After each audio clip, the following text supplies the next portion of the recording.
Mr. Randolph liked Rose. That little smile she had, how she was still sweet when life had tried so hard to make her bitter.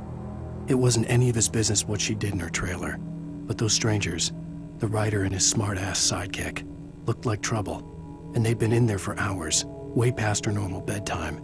He reached for the phone and called the sheriff's station.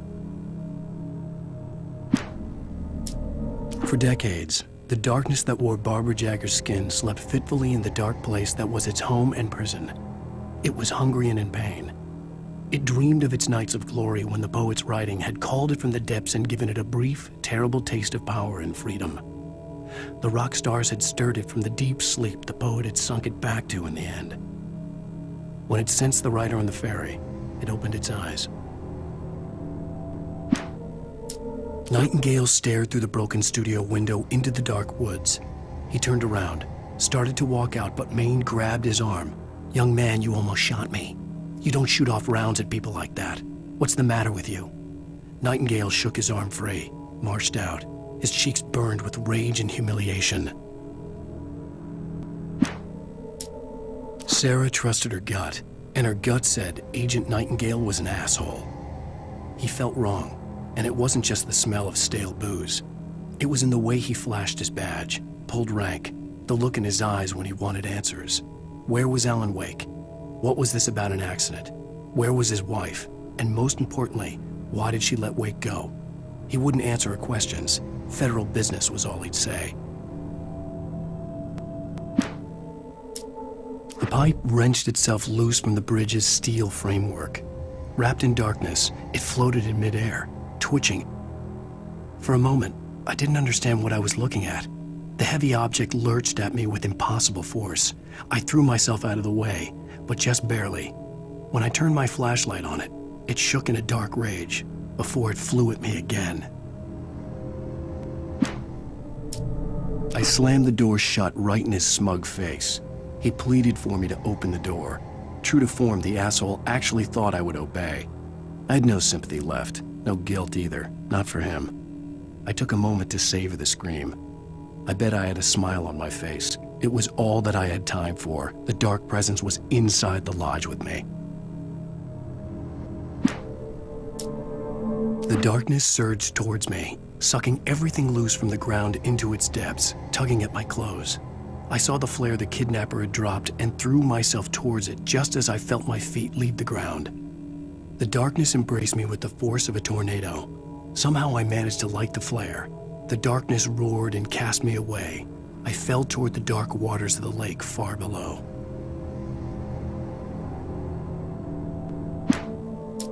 Rose didn't know how the strange old lady got in her trailer, and she looked wrong somehow.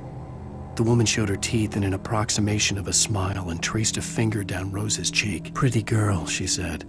Rose felt as if she was falling asleep, but her knees didn't buckle. The crone spoke in a whisper, her words ice cold and dark in Rose's ear. Touched by the dark presence, Rose was lost in a dreamland where everything was drawn in black and gray crayons. The old lady had promised her that all her wishes would come true. She would be Alan Wake's muse. She was smiling so hard it hurt her face. She crushed a bottle full of sleeping pills into the coffee. Deep down inside, she was screaming in terror.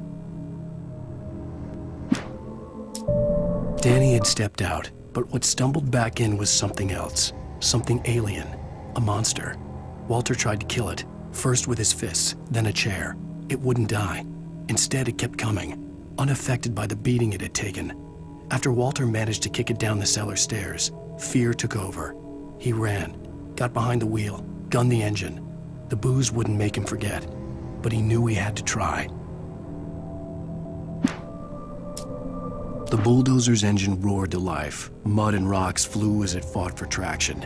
It crashed the concrete wall and landed heavily in the yard. If it were an animal, it would have shaken its head after the impact, fixed its eyes on me, and charged. Of course, it had no head, nor eyes.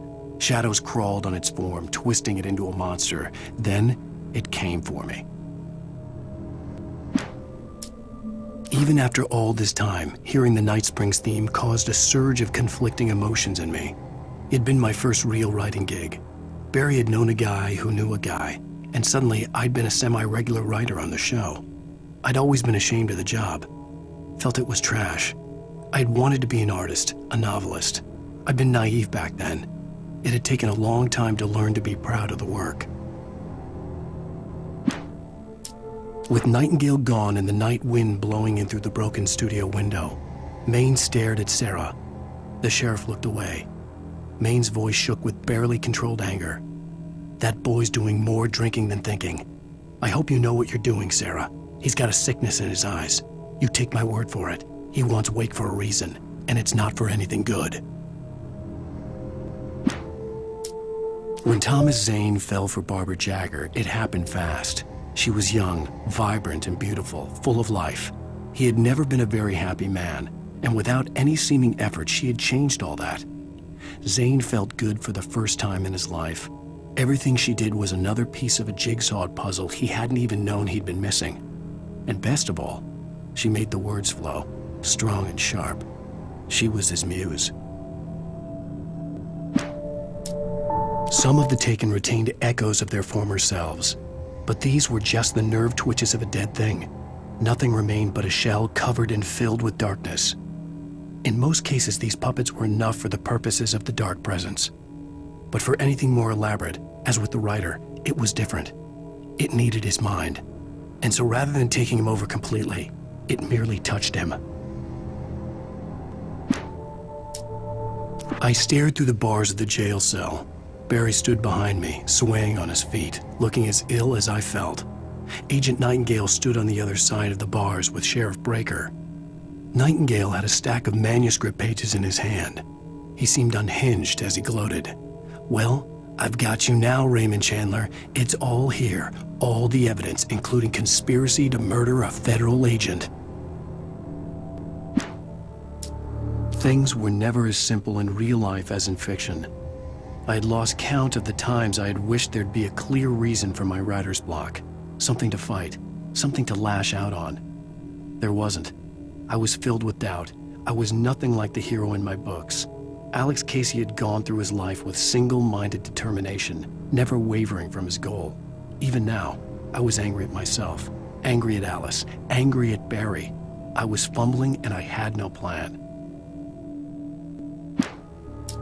Even behind the closed doors and curtains of his grimy room at the Majestic, the local motel, Nightingale could feel the locals' eyes on him, the unrelenting pressure of their judgment. He forced it out of his mind. For all he knew, they could all be under Wake's spell already. You do what you have to do to get the job done. He took comfort from the bottle in his hand. Please, he thought, just let me get through this. Maud had checked all of Stucky's rental cabins. There had been no sign of the Wakes. It was dark when he'd found their car parked at the end of the road by Cauldron Lake. It made no sense. They must have taken a wrong turn, but there was no sign of them, and the car had been there for hours already. Frustrated, Mott stood on the rotten ruin of the footbridge that had once led to Diver's Isle before it sank beneath the waves years ago. The boss wouldn't be happy. I tried to hold on to Alice, but her form melted away. I was losing control. Dr. Hartman stood in her place. I wanted to hit him, but my arms were jelly. He smiled. It was a reassuring smile, and I hated him for it. I had to give you a sedative. Don't fight it. You went through another rough period. Right now, it's very important that you stay calm. We don't want you to have another episode. You're a patient at my clinic. Have been for a while now. For Mott, spying on the writer on the ferry had been a disappointment. His boss had made Wake out to be something special, but Mott hadn't been impressed. He'd gotten a good long look at the wife, though, and he liked what he saw. Mott had fantasized about goading Wake into a fight, but it hadn't happened. Still, he'd get his chance to see if the writer had anything in him. He'd been promised as much. The hunters were big, thick-set men, confident and at home in the woods. They were feeling good, running on beer, ghost stories, and camaraderie late into the night. It did them no good, as they were taken by the dark presence, sucked deep into a darkness far worse than any ghost story they ever told or heard. Doc sat down heavily. He examined Barry and Rose. Barry was already recovering. Rose was another story. She was conscious, but she was barely present, almost delirious, disturbed, touched in the head, they used to say. It wasn't the first time Doc had seen someone in such a state, but it had been over 30 years. Doc poured himself a stiff drink. He hadn't forgotten a thing.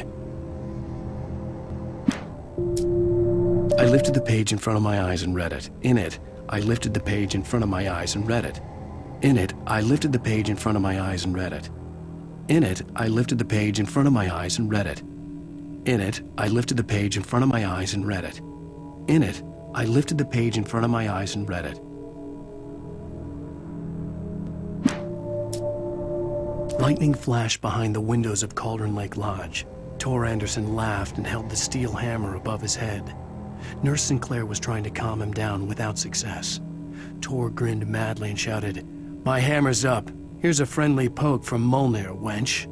He brought the hammer down with all his might on Sinclair's head. "We're on a comeback tour, baby."